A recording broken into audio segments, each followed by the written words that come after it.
Welcome in to the DNVR Fantasy Show. I am Henry Chisholm. No, wait. Henry Chisholm's not here today. I think he's afraid of the heat. Is that correct, Andre? I don't know. I think... He had some lukewarm takes on both our fantasy show and on the tailgate, and he's afraid to face the music. So unfortunately, he's not here today. It's just the two-man band. It's myself, Simon, and my friend Garfunkel here in Andre Simone. In another episode of the guys debate whether or not DeAndre Swift is a viable safety option, presented by DraftKings Sportsbook. Yeah, exactly. Let's get into last week. Let's get into those takes from Henry. That's the one I can't remember. We are going to go into a little bit of a winner's lap, celebrate some good takes we had a week ago, and then revisit a whole lot of bad takes. As I tweet out this show, I'm going to let you start, Guy, and then I want that graphic up so I can see what Henry got right and wrong as well. Okay, I got two questions for you, Andre, and these are just yes or no questions, so all I need are just yeses or nos. Justin Herbert, did he finish as a top 10 quarterback? He did 9th. Okay, 8th actually, I believe. No, 9th. We'll double check that. I think that qualifies top 10, yes or no? Yes. Did he score more points than Jared Goff, yes or no? He did, yes. Okay, cool. Third question, are you ever going to admit that Justin Herbert is a week in, week out QB1? That sounds like No, I am not. What are you, like, quintupling down on this take at this point? The evidence right in front of your eyes. It's mounting, but you still can't see it. That's true. I suppose it's better than having said week 1 that DeAndre Swift's career was over and him be a top 5 flex play in fantasy this week. I think the big difference here is that I've admitted my wrongdoing. I've come around, and I've said you guys were right. I shouldn't have doubted him. However, we still have not gotten an admission from you about Justin Herbert and his viability. Let's get into Herbert, who did not play well. A lot of run heavy from the Chargers. You got lucky that he ran in a touchdown. He also gets an interception. If we went back and listened to the words that I said, that's the difference in the game. He could still play against a bad defense, and the reason he's viable is because he gets you those points with his legs. That is something that rushing. He's built his game on that. 10 yards rushing. That's fine. He's still got a rushing touchdown, right? Yes. That's what I'm saying. They like to use him down on the goal line to run in those touchdowns. He's had multiple running touchdowns this season. This isn't an anomaly that he's getting rushing touchdowns. I don't think I got lucky because this is something that you expect from him. It is not a top 10 outing if he doesn't get that rushing touchdown. If you were anticipating that, I can tell you he still would have had more points than Jared Goff even without that rushing touchdown. Yes or no? 25% of his production. Jared Goff against the league's worst passing defense, 10 points he got you. Right. Yikes. But he lights it up for 307 yards. But he still got you 10 points. Right. No, the bets, of course, you've won the bet. No one's disputing that. But sounds like you are. It is clear that my reasoning with how many passing yards were thrown up and how Justin Herbert couldn't even put up 200 passing yards, that you got a little lucky. So if we're talking about reasoning, then my reasoning with DeAndre Swift and him only getting 40% of the carries in a timeshare, and then all of a sudden this week getting 75% of the touches, I think my reasoning was still on point before going into that game. So yes, he's talented. Yes, he got a lot of opportunity in that game, and yes, he scored a lot of points. But going into that week, I think I had solid reasoning for why I doubted him in that game. Absolutely. Especially considering Washington, I mean, they had given up a lot of points the week before, but that was Dalvin Cook. But prior to that, they still had been a decent run defense. We've overrated Washington's defense in general, I think, in fantasy. I think it also has something to do with how bad their offense is and continually giving the ball over to the opposing offense and putting their defense in bad situations. In general, that's, I think, as a football society, we've done that a bit this year. But Swift definitely kicked it up a notch in this one. And, Swift, top 3 running back, not 9th quarterback. So a bit of a difference there. What other victory laps do you want to take? I remember there being a question about T. Higgins and his viability going into this week against, obviously, a very tough matchup against the Steelers. He didn't exactly light things up. I need to find his exact point total here. But I know that he was still viable. And I think that in a game where Joe Burrow really did not look good. The whole of that team did not look good. I don't think Gio Bernard did very well either. T. Higgins continues to impress, and that's on a team where Tyler Boyd was getting drafted in the 4th or 5th round. AJ Green, I mean, he's been healthy, and he hasn't been able to reclaim, the showings of his past. T. Higgins continues to stand out on that team. Moving forward, I mean, I don't know. I'm not going to go out on a limb and say he's matchup proof, but he's locked in for me at least wide receiver too, man. Were you impressed by that at all? In a game where they scored, 12 points? T. Higgins still showing out? I mean, he's been good. He's been impressive all season. That matchup definitely impressed more than I thought he would. The Steelers scored 49 points. They were sacking Joe Burrow left and right. There were turnovers all over the place. They only scored 12 points on the Cincinnati side of the ball. How much was garbage and T. Higgins yardage was still good. Later in the game, But I think that in Dynasty was a top 10 wide receiver. Even if it was PPR, garbage, he was a top even 10 if it was guy. garbage time production, you still know that they don't have a very good defense, and you still know that offense is always going to have to be on the field throwing the ball like that. That only solidifies that for me. The fact that I know that they're going to consistently be in shootouts, consistently be having to throw the ball, I think that makes me trust T. Higgins even more. Rather than being on a good team where you get ahead and then all of a sudden your wide receiver isn't being featured in the 3rd, 4th quarter because you're ahead by so much they don't need to pass it. I'd rather have a guy on a team with a worse defense where they continue to have to shoot it out. That's why I feel like guys like Tyler Lockett and DK Metcalf had made such a living this season. I mean, yes, they are skilled undoubtedly, but they're also on a team with such an incredibly bad defense. They are always, always, always throwing the ball. No matter how many points they score on offense, they always have to score more. Therefore, they always have opportunities, and they're never getting games scripted out. Yeah, Russell Wilson helps as well. But no, T. Higgins is definitely moving his way into that. Any final victory laps you want to take? If we could get that start-sit graphic up real quick, let's just take a look so we can see exactly what we called here. Yeah. Jalen Reagor didn't do incredibly well. Antonio Gibson had a decent day. It wasn't world-beating, I don't think. Curtis Samuel did not perform to the level that I think you and I both expected. Save that for the Eat Crow. Yeah. Yeah. I'll take the victory lap then if we are running out of options on your end. I'll take James Robinson. That was a good one. What was their matchup against the Packers? Yep. You would have thought. That was a really close game. That was actually one of my favorite games of the morning slate. That was a great game. Yeah. That was. If you were to just take 10 double-digit dogs in the NFL, I think you would be profitable. Had they won that, I think you took the money lines for all of those, you would have been profitable with just that one W. So that's how crazy that game was. Yeah. What's not on that sheet is Daniel Jones. I threw Daniel Jones out as a kind of a safe pick. We got a question, Cam Newton, Kirk Cousins. I said, I might like Daniel Jones better. He actually was a top 6 quarterback. The only 2 times this season he's gone over 20 points in fantasy is against the Philadelphia Eagles. We went over DeAndre Swift. Nice call for me by Mike Davis. Sit. 8 points. He was right on the verge. I was torn between starting him and Jamal Williams on the show on the tailgate, and that came down to 0.1 point difference in favor of Jamal Williams in full PPRs. And I even had in my notes Mike Williams to sit, which I don't think I even got to the show, but that was a good call. So, some good ones sprinkled in there, especially on the running backs and especially on Daniel Jones, who is slowly becoming my guy. We've done it a little bit. We forced each other into eating crow. We couldn't just let one another go through a happy victory lap. So let's eat some crow. We got into the Justin Herbert. We got into Swift.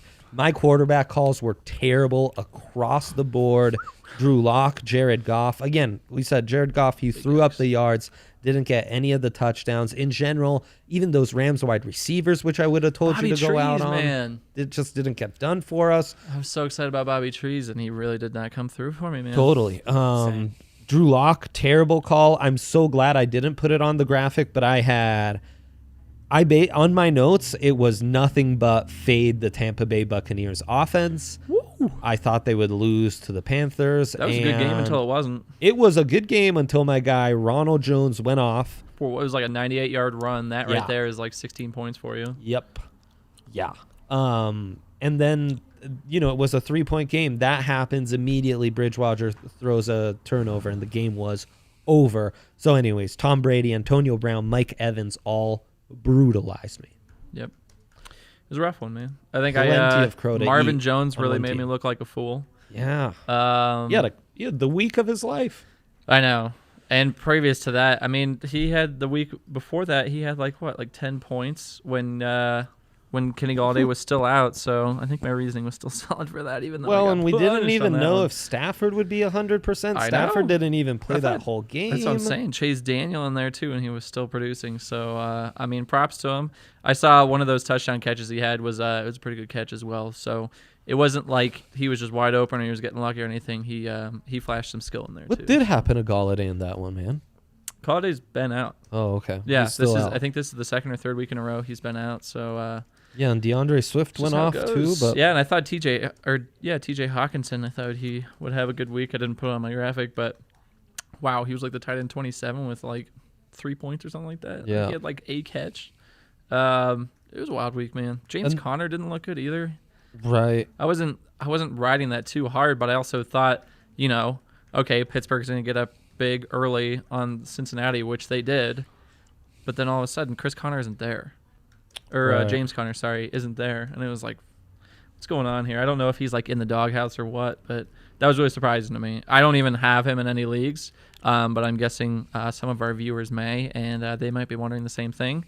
But yeah, we've barely had to talk about him because he's just been like a sit and forget top 10 back. Yeah. And this is a game where the game script was going in his direction, and they were scoring so many points he thought he'd be a part of it, and he wasn't. But that's interesting. Just the way the cookie crumbles sometimes, I guess. Yeah, and I was one of your takes I saw on the board that I didn't have a chance to check back on was the Rams tight ends. When I was watching on Red Zone, I was like, oh man, guy's gonna get it for this one.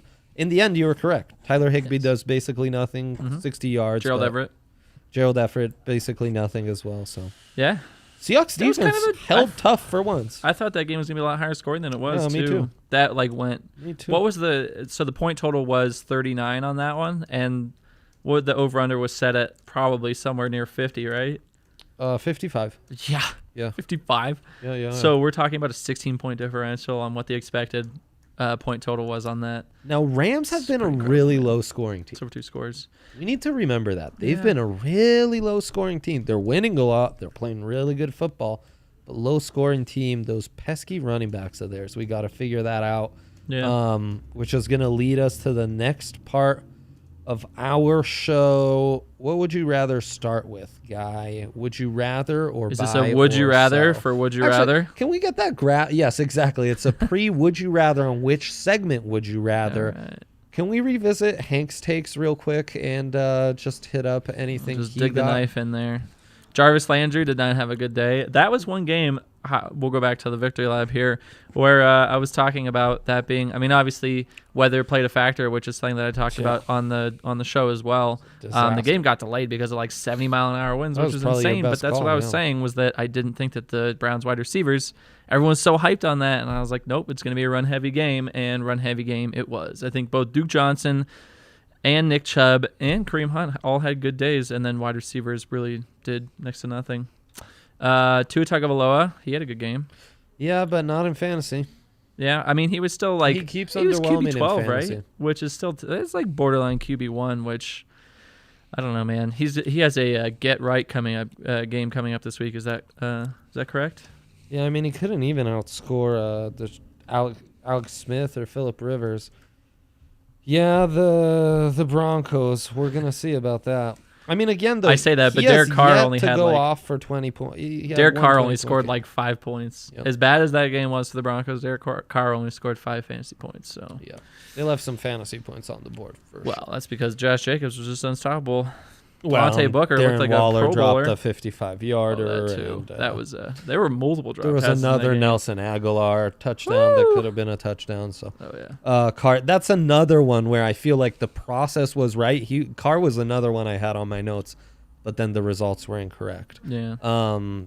So anyways, yeah. And of course, a great call by Hank on DeAndre Swift. Let's go with the would you rather here. Okay. No, psych. Buy or sell. Buy or sell.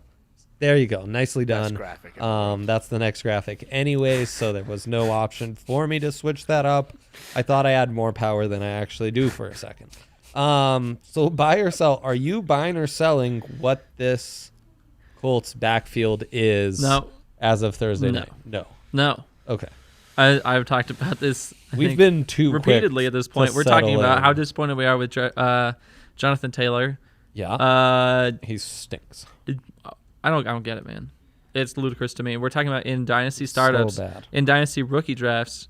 He was going like what? It was a big debate between him and Clyde Edwards-Helaire for those top 2 spots, like who would get number 1. There were a lot of people that took him at number 1. Insane. Obviously, this is a rookie season, and you're not going to sell just at this point if you're in a dynasty. But for redraft leagues, this has just been horrendous because this is a guy that was still getting taken probably in the 3rd, 4th round. Oh, yeah. Depending on how much of that hype you're buying into. Yep. And then we talk about Nyheim Hines having a really good week 1 after Marlon Mack gets injured, right? And I was high on Nyheim Hines going into weeks 2 and 3 then because I was like, oh, my God, like there's no Marlon Mack to take work away from Nyheim Hines. This is going to open things up for him. Yeah. Jonathan Taylor's still a rookie, so we're going to see a lot of Nyheim Hines. And then all of a sudden, Nyheim Hines is irrelevant for the next like 6-7 weeks, right? Yep. Jonathan Taylor should have had that job locked up, didn't. Jordan Wilkins has 1 or maybe 2 good weeks. Yep. So it's like, okay, are we buying into Jordan Wilkins? All of a sudden we get another Nyheim Hines week. This is like revisiting Tampa Bay all over again, where as good of a week as Ronal Jones had this week, he also had really good weeks earlier in the season, and then all of a sudden disappeared again. So I actually believe in Ronal Jones more than Nyheim Hines. I mean, yeah, but at the same time, we've seen this movie before where he has a blow-up week, and you're like, okay, that was it. Like, the coach has got to trust him now. This is his breakout, and I'm going to buy into it. And then the next week, it's like, where is he? I don't even see his number on the field, man. What I'll say is different about Nyheim Hines. So that was his 3rd week this year where he's gone off for 20 points. What you just illustrated was a perfect illustration of the roller coaster ride Nyheim Hines. There aren't even Nyheim Hines owners. You're a Nyheim Hines enthusiast. He's like a stock you've been observing and like flirting with, but you're not truly a Nyheim Hines owner. None of us are. You're more of a masochist than an enthusiast. That's exactly right. Now, his 2 previous 20-plus point weeks in full PPRs came because he had big days receiving and he got touchdowns, right? Which, of course, happened again. That's what I loved about him after week 1. I thought that was going to continue like in a consistent manner, especially considering Phillip Rivers and the way that he always used, Austin Ekeler and even Melvin Gordon. Darren Sproles back in the day. He loved Darren Sproles. All that reasoning went into that, and I was like, this is great. This is perfect for Nyheim Hines, right? Michael Turner. So what weeks were these that he had these 20-plus point weeks? It was week 1, this last week 8, and then week 10 this last week. Now, here's the difference, though. This was the first game he had double-digit carries. Part of that is that the game got out of control. And it was by far the first game he ran for more than 50 yards. He looked, just like in pure football sense, he looked really good in that. Right. Also, a product of this, I know you've been bashing the Titans defense all year. Yeah. So that has to factor into this as well. Big time, man. Right? Yeah, for sure. Oh, man, you're so right. I don't think you've answered your own question. Are you buying into this then? You gave a lot of reasoning that could go either way. Are you buying into it, yes or no? No maybes. Not on this show. I buy into it more than I have in weeks past, but no, you're exactly right. This is just the keep the wheel churning for that Colts backfield because they're not giving up on Jonathan Taylor.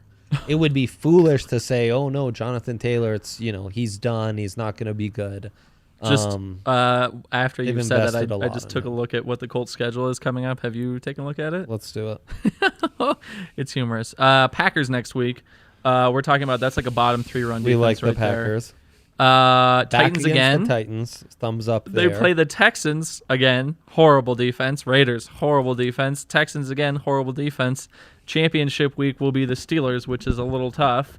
But at the same time, those next 5 weeks heading into the playoffs and into those first 2 rounds of the playoffs, those are obscenely good matchups. So that is probably the best schedule upcoming for a backfield in the league. If you could properly guess who will be starting in that backfield, you kind of like them. Yeah. Even if you had both of them, you'd still have to figure out which one to start. And I think or you're starting both, and then you gotta hope one of them. In a PPR, our money would be on Nyheim Hines, right? Like, gun to our head, we have to make the decision. I'd say yes. Like if I had to put money on it right now, gun or money. Like if we're making a bet for the rest of the season, I would say Nyheim Hines just because this is something that I've pounded the table for all year. Even if you're playing in standard, a guy that catches passes is going to see more opportunities for both yards and touchdowns. For sure. So I would still rather have that guy, even if it's standard. PPR standard otherwise. Getting regular I'd still rather have Nyheim Hines. Yes. Yeah. And I also do think as a receiver, the eye test, which sometimes the eye test makes me roll my very own eyes. But I do think he looks better on the field as well. 100% he looks better. So he should outperform him. Will he? Obviously, we can't guarantee something like that. Pardon me. So I guess we just talked ourselves into a yes. Yeah, it's a light yes, but our reluctance should tell you everything. We are far from sold on it, and I think that's the right response. Yeah. Is a tentative yes, but we're far from sold. Don't get crazy. Yes. There you go. Moving on. Any other would you rathers you got cocked and loaded there? Buy or sells. Or buy or sells. Yeah, I guess that kind of is a would you rather, but it's a buy or sell the current state of the Colts backfield. Mm-hmm. Would you rather the current state of the Rams backfield with Malcolm Brown being the guy? This is another one where I would love to buy into this backfield if I could just figure out what's going on. I think this is harder to predict than the Colts, to be honest. Well, especially based off this game. Because these guys have all been healthy all season. 10 carries for Cam Akers, 6 carries for Malcolm Brown, 7 carries for D'Angelo Henderson. 1 carry for Robert Woods, 5 carries for Jared Goff. And, of course, Henderson and Brown are the high scorers because Brown gets 2 touchdowns, Henderson gets 1. Oh, boy. Yeah, this is rough. So I guess what you'd be buying is Malcolm Brown to be the guy that you want. Because he went off. I remember when they went up against, I believe it was the Giants. Yeah. And everyone was prophesying. Everyone jumped on Darrell Henderson having the biggest week of his entire career, and then he gave us 8 points. This is a team that even he was getting the bulk of the carries in that game too, and he still didn't produce. I think this is the opposite of matchup proof, where even with a good matchup, you still can't predict when they're going to have good weeks. No, you need to get some. Which is that makes it harder. Yes, the Seahawks have a bad defense. But that's a team that you're supposed to be passing on. You do, and they ran all over them. Jets and Seahawks in weeks 15 and 16. Tougher schedule. I see that schedule for the Colts is better than that, and I also I feel a little more comfortable in predicting that as well because it's really only 2 guys at this point, whereas the Rams backfield is 4, right? It's a mess. So I would, if you're asking me, would I rather Colts Rams backfields? I would go with Colts. Okay, and so you're not buying Malcolm Brown at all. If you could, you would sell it. If I could sell him, if someone was buying that, I would give him a heartbeat. He's a guy that I saw on waivers, and I was tempted to pick him up. I didn't, but if I had him right now, and if I had just picked him up off waivers because I was trying to cover bye weeks and things like that, that's a guy that you just got for free that you can now get something in return for. Yep. That you have no guarantee that he's going to produce in the future. I would absolutely sell him. Better than my boy Ryan Nall, that's for sure. Yeah, I know. Ooh. Are you buying Devontae Booker as a good, handcuff? No. Next question. He's looking good at real football. I don't care. The Broncos looked putrid. That's the story of the game for me. They continued to turn the ball over on offense. It was 5 separate turnovers, and there were actually potential for more.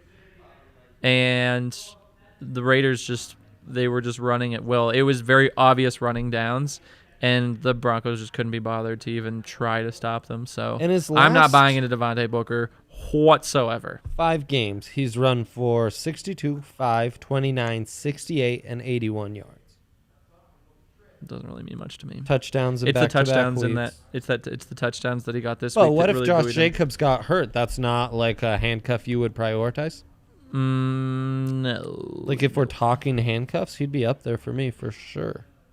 I don't think so. Not for me, man. I think that the Broncos were just that bad this game.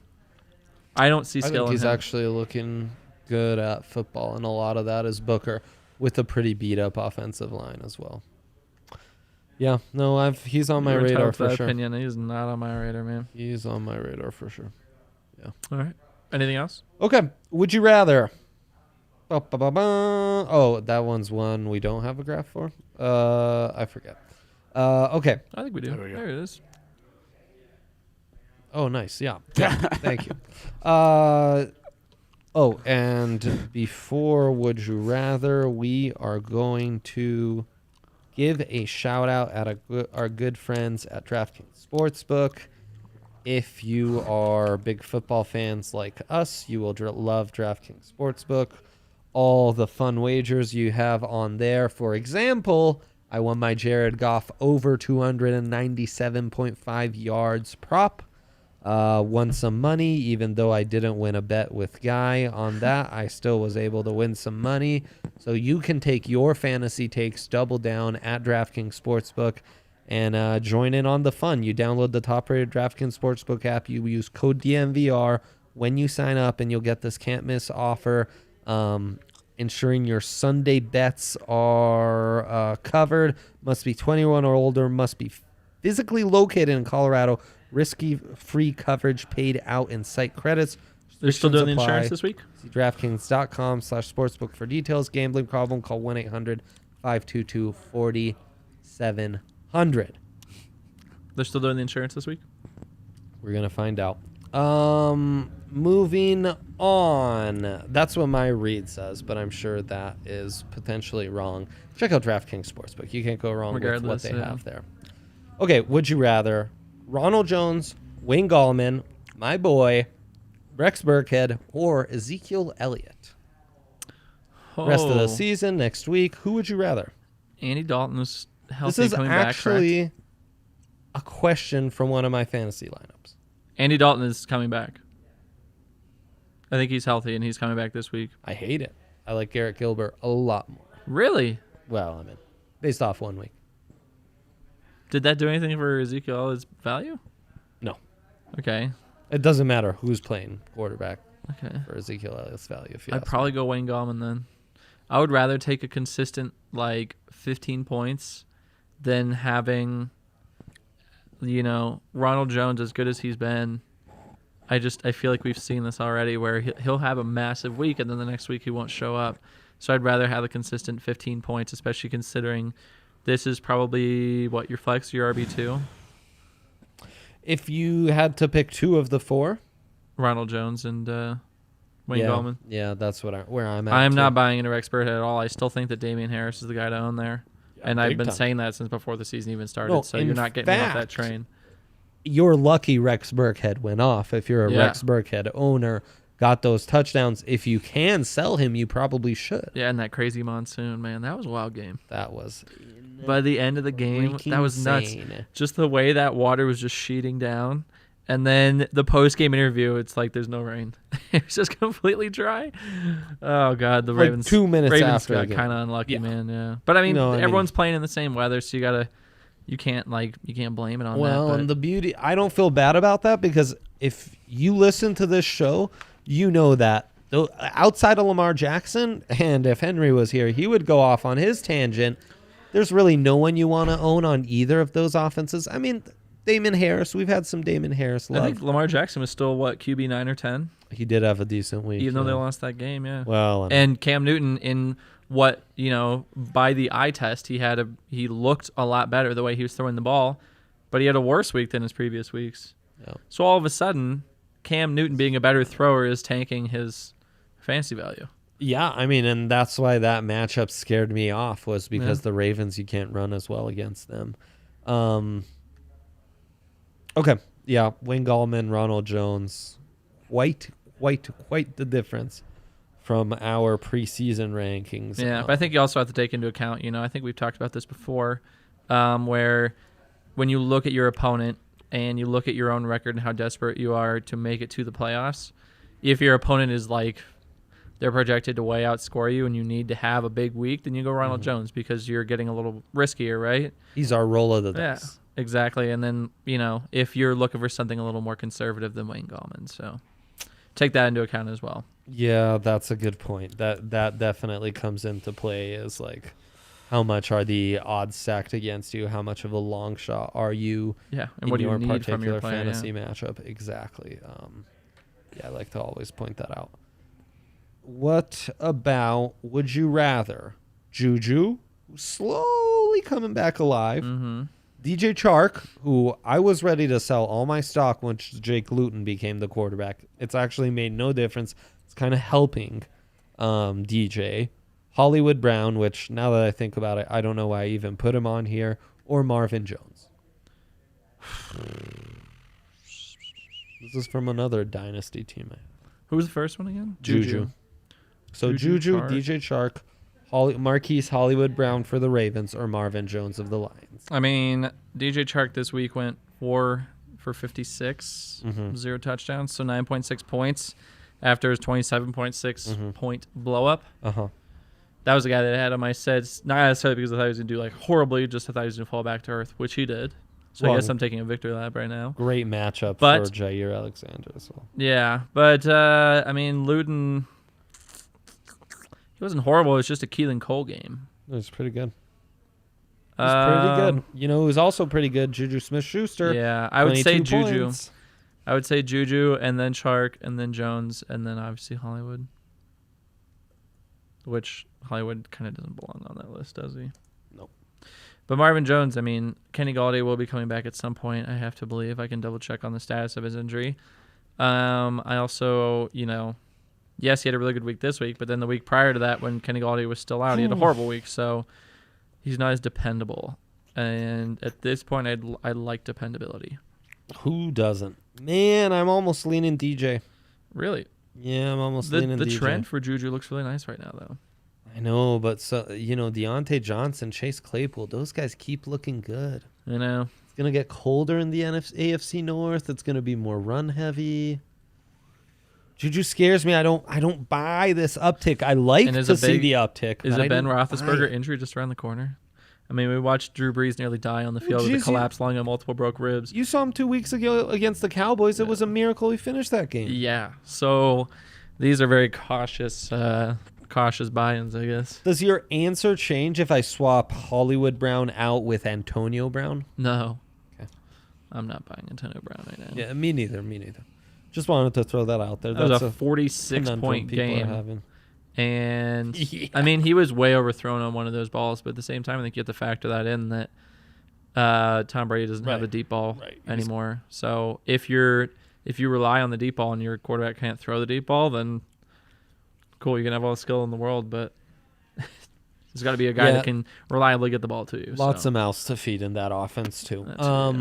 Not going to be scoring 46 every week, man. Definitely not. Shelvin, would you rather? Back to running back, would you rather? Shelvin Ahmed, who went off for the Dolphins. I don't know what to make of that backfield, but Gaskin's going to be back soon, and I've been pretty high on Gaskin. But go on. And yeah, oof. And there's still Brady in the mix, right? So he's like not playing at all. Yeah, Jordan Howard got fully cut though. Jordan Howard got cut. Wild. So I mean, Shelvin Ahmed seems to have a lot of nice momentum, and with how well that Dolphins defense is playing, Tua's not like going off and throwing 400 yards. He's more game managing, though he's looked good. Ahmed should be a nice little sneaky start. Rex Burkhead, Kalen Ballage, who somehow still put up points for the Chargers, or Devontae Booker. From your reactions, it's down to Ahmed Burkhead. No, it's definitely not Burkhead. I'm just saying that Kalen Ballage I think he should have had a better By the way, I saw another fantasy podcast. Their headline, Ballage Mirage. Ooh. That's the headline I'd proposed for last week's pod, but then we workshopped it. No, I think you had something else. We worked against the Ballage Mirage. I'll think of it. It wasn't a Ballage Mirage. It was something else. It was the Ballage Mirage. No, I'll look it up. I'll find it. It was still good. Did we ever? No, no. You said it takes a Ballage. Oh, like it takes a that's what it was. It takes a Ballage.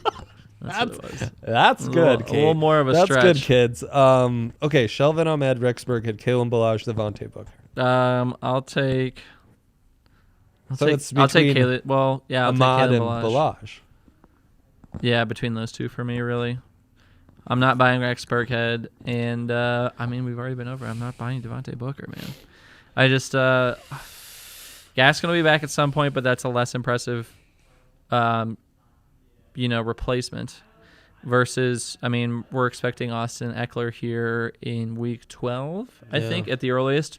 Most likely week 13, especially considering, before the week 9 buys, like in week 8, we have been talking about, Joe Mixon will be back, Aaron Jones will be back, Chris Carson will be back, and then all of a sudden we don't get Joe Mixon back even after he went on a bye. We don't get Chris Carson back, and Aaron Jones was doubtful to come back. So expecting these guys to come back quickly from injury has not worked out well for me or other people in the past.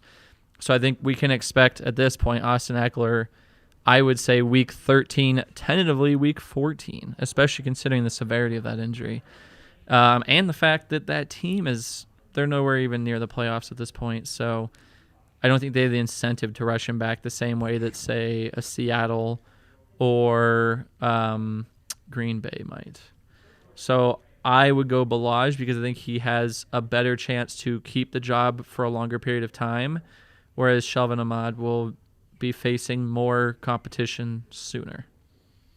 That's my reasoning. And the other thing is Ekeler coming back, they still need that north and south back to complement him, which I think Balazs is doing a good job of taking that job by the horns. Okay, this is a different would you rather, because it's start 3 of these 5. Again, this taken from my real life. Valdez-Scantling, who went off, Henry's guy, Henry Ruggs, Devontae Parker, Jerry Jeudy, Curtis Samuels, Josh Reynolds. Again, I need 3. I really, really, really want to buy into Jerry Jeudy, man. I know, me too. I want to, but they're playing the Dolphins this week. I know. And all the reasoning you gave for Justin Herbert being bad last week is now doubly true for Drew Lock. Yes. So I cannot, in good conscience, do that. You listed a lot of names there. Josh Reynolds, I don't even know who the hell that is. So. The Rams wide receiver is slowly creeping up. Not buying it. He's on the outside looking in as well. I would agree. So are you? Henry Ruggs, no. See, and they play the Chiefs, but he can be very come and go. Curtis Samuel, who disappointed us. Devontae Parker, who, again, you're going to get that matchup against the Broncos. Yeah. I think I like the way I see him developing chemistry with Tua Tagovailoa. Yeah. So I like that. And what was the first one? Valdez-Scantling. God. I don't want to have to buy into that, but based on the other option, I think that would be probably... So Parker, Valdez-Scantling, Curtis Samuel are your 3? You don't take Jeudy, you don't take Jeudy. It's very hard for me to do, but I would take Jeudy. That's what I'm Curtis saying. Samuel disappointed greatly this week, and what's his name is coming back? Christian McCaffrey's coming back next week, right? Should be. So, Jerry Jeudy, but as much as I like Jerry Jeudy in the real world for fantasy, I'm not excited about having to play him at that point. I mean, look, you're going to gamble on some garbage time touchdowns and yardage, which that's kind of the deal this season if you're starting a Broncos offensive player. So, okay, I'm going to go. But the skill is there. I mean, absolutely the skill is there. And I mean, that's a distinction we're often making is real, like, football skill and just fantasy. Opportunity. Getting lucky and opportunity. You talk about garbage time and being stuff in like a that. good offense. The opportunity will be there for him. Yeah. Always. Because God knows they've been doing nothing in the first half all season. And they've always had to pick it up in the second half. So he'll always have opportunities. Right. We've got a couple questions here from our members' Discord. Become a DNVR member. Right now, there is just an absurd offer. You get a free shirt, free sticker pack, and free mask. And then you can also you'll get a buddy pass once you become a member on top of all the other benefits, and you can get your homies annual discounts for $10 off. So that's like all that stuff that's worth $50 for less than $50. And you get to have your fantasy football questions answered on the show. That's exactly right. And you can use code FANTASY and support us in doing that.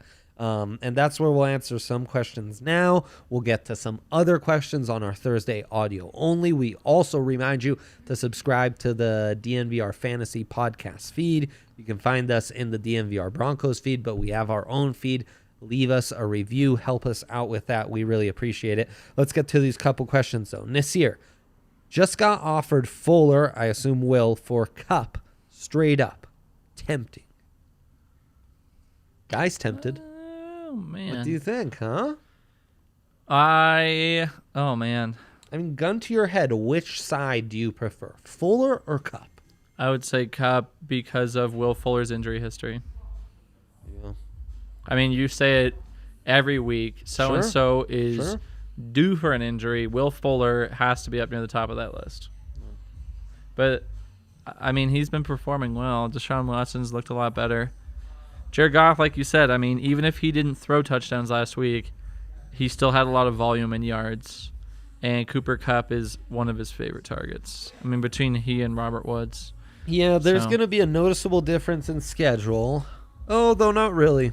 They get to play the Seahawks again, right? Not really because, they get to play the Seahawks again. And the problem is that schedule for the Texans gets a little harder because you're going to have week 13, the Colts then Chicago, then Colts again, and we hate that stretch. Yeah.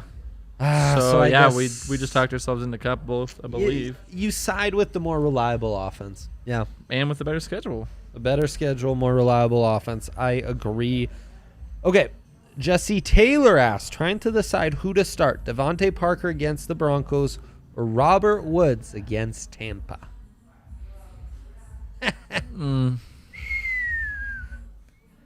That Tampa Rams game's a toughie. See, the Rams are a tough one for me. No, it doesn't really matter. Both are going to have warm weather, and they're not really at risk for like wind or anything. I'm gonna lean Robert Woods. It's at Tampa. I really like Robert Woods, man, and I like the fact that they run him on end arounds. Reverses and things like that. Like, I know. They really involve him in the offense in a lot of different ways that I think gives you more opportunities for points and for like points on yards and also scoring as well, like I've said before. So I would lean Robert Woods, but I don't think that either one of these is necessarily a bad matchup. I think you'll be happy with either one, to be honest. So here's the thing. It's kind of an embarrassment of riches almost at this point. The last 4 weeks, Devontae Parker, full PPR, has really disappointed. 6.5, 7.3, 12.4, 5.1. As you said, I think that's building with Tua. When I watch the games, it looks a lot better. But when you see the fantasy numbers, the actual the output of it, waiting. Yeah. Well, then you wonder if Bryce Callahan's on him. Bryce Callahan looked lights out. Yeah. Yeah, no, go with the safe side, Robert Woods. Definitely, that's the way to go. And I'm holding the counts question from our podcast post. Another way you can contribute to the show, I'm holding that for our Thursday audio only because that might allow us to get into a greater at-large discussion. Yeah, we only have like 5 minutes left, so I think exactly for that question specifically, we're going to get into it. Thank you all for tuning in. Best of luck this week on your waivers. We will be back Thursday, hopefully with the Hankster. And yeah, thank you, Guy. Thank you, producer Kale. Tune in next week. Subscribe to the podcast. Subscribe to DNVR.